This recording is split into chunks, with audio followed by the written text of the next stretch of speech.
Are you new to Unraid? Do you have a pile of old consoles and games that you wish you could digitize on your computer? With RomM, creating a digital backup of your favorite titles has never been easier. In this video, we're going to explore setting up RomM's latest UI release within Unraid. Let's go. If you have your Unraid server up and running and this is a fresh install, the first thing you're going to want to do is to ensure that Docker is enabled. Now, this is the one step that I've done once I set up this newer server, but just to check to be sure, you can click on Settings, click into Docker, and then make sure that Enable Docker is checked. Now, by default, if your array is already started, you would already have this enabled, and so you can click Done. Another thing we're going to want to take care of is that the RomM Docker container, along with the database, is going to require its own Docker network.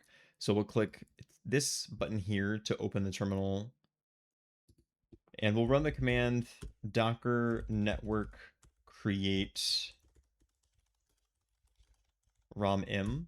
And if we get a string like this back, that means we successfully generated this Docker network. This is important because we're going to select this when we go to build out those containers in the next few steps.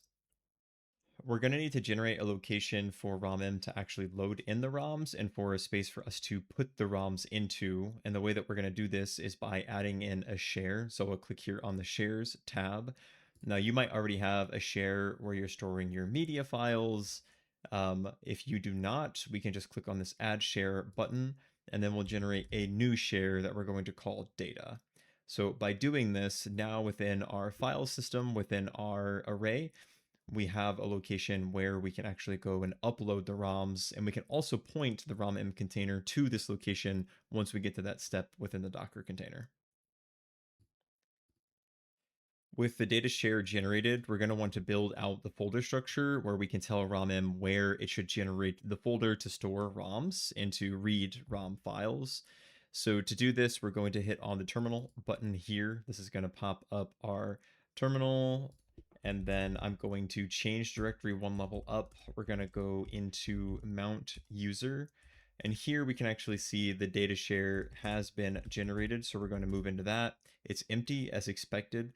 So I'm going to generate a media directory because within the data share, you might want to do other things outside of just creating these game and ROM files. But then from there, we'll go into the media folder, and then I'll make one more location that is games. And so this is where we're going to store things for RomM to load. We might use other applications in the future, so it's just a good idea to keep it general. From within here, RomM will load the games folder and create a ROMs folder itself. That's where it's going to be listening for the different files. So for now, it's good to just have this games folder location. Now we're ready to actually generate the Docker containers. The first thing we're going to need to do is load up the backend database instance. RomM requires you to use MariaDB. You're going to have two choices here. There's the official Docker container as well as the Linux server repository. I prefer using Linux server just because it's much faster and integrates very well with the default RomM container. And so that is my choice. If you go with the official container, just make sure that you are modifying the variables in that container appropriately. So we will choose Linux server, and this is really simple. There's only a few things that we need to change. We need to update the custom network that we built in one of the previous steps, and then we're going to have to create our backend database username and password. I'm going to keep this very simple. This is just a test server for me. Of course, you want to secure your own containers. For the MySQL root password, we're just going to make that admin. For the MySQL database user, we're going to set that as admin as well. Or sorry, this is the name of the database. We're going to set this as RomM.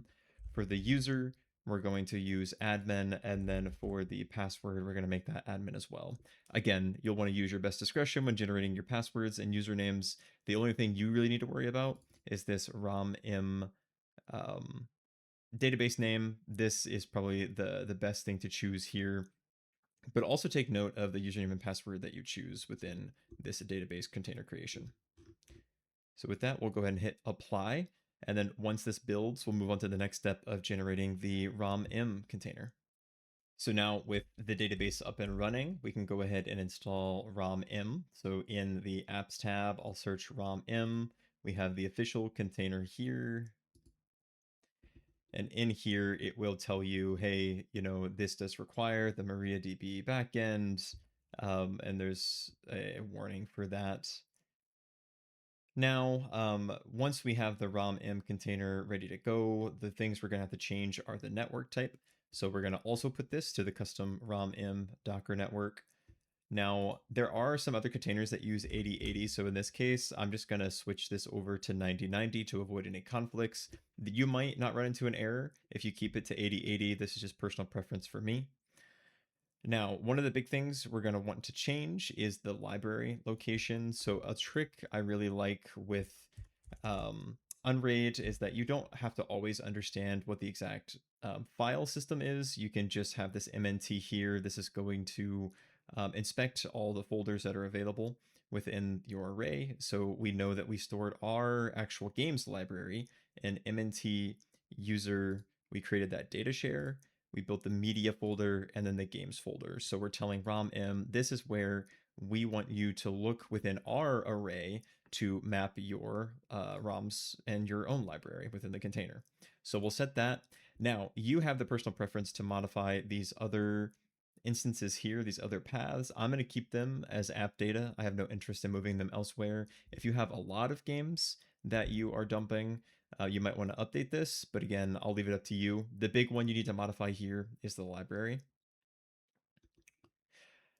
Now, DB host, because we use the Linux server setup, we can keep this as is. It's just the MariaDB setup. We'll keep the port the same. The database we used as ROM, but remember, we used our database user as admin and the password as admin. So keep that in mind when you are setting this up. There's also the ROM auth secret key. So in order to quickly generate this, you can just take the command that they give you here, open up your Unraid terminal. And then once that loads, you can paste that command, run it, and then double click on the output and then paste that here. So it's a very quick step just to generate the auth secret key. You have some optional parameters that you can include to get additional metadata from other clients. Just for the sake of this video, to keep it very concise, one easy metadata feature you can enable is the Hashias API. So this is a no sign up, no API key metadata database that you can utilize. And so I'm going to actually set this to true just for the purposes of getting some of the box art within my user interface. So we'll go ahead and enable that. And there's really nothing else we need to modify. It looks like this container is good to go. So we will build this and then inspect the logs. Once both the RomM and MariaDB containers are running, we'll go ahead and do the initial setup. So we'll click on the RomM container, we'll hit the Web UI button, and here is the new setup interface. So there's 3 different steps that we have to walk through. We're not going to go through everything in this video. The first one here is to set up your library structure. So if you know what type of platforms you're going to be using, you can set this up here very quickly. We'll actually go ahead and select Nintendo 64 since I'm going to be putting some of my Nintendo 64 games into RomM here in the next section. We'll go ahead and hit next. It's going to ask you to create a admin user. And for the purposes of this demo, I'm just going to go put in some dummy information. Of course, if this is in your production setup, you'd want to set a secure username, email, and password. But for my purposes, we'll just use a sample one. And then in here are the different metadata scrapers that you can configure. Now, if you remember, we did end up going ahead and enabling the Hashias API. And so you can see that that's checked there. We'll go ahead and hit finish. And then that'll take us to the login screen. And so we'll go ahead and log in with that admin user that we previously set up. All right, so now that we are in the landing page for the RomM UI, I'll go ahead and show you how to upload ROMs. So just as a demo, I have a few Nintendo 64 ROMs that I preloaded. And so it gives you the option to either drop in files or also just select them. You can see in my downloads folder here, I have 2 sample ROMs. We'll go ahead and upload those. And this initially tripped me up, but you'll also need to come here and select which platform these ROMs belong to. So since we have our Nintendo 64 platform and these are Nintendo 64 games, we'll go ahead and select that, and then we'll hit upload. You can see here that now these files are actually being transferred to the folder structure that we created previously within Unraid. And once these files are uploaded, it's actually going to scan our library.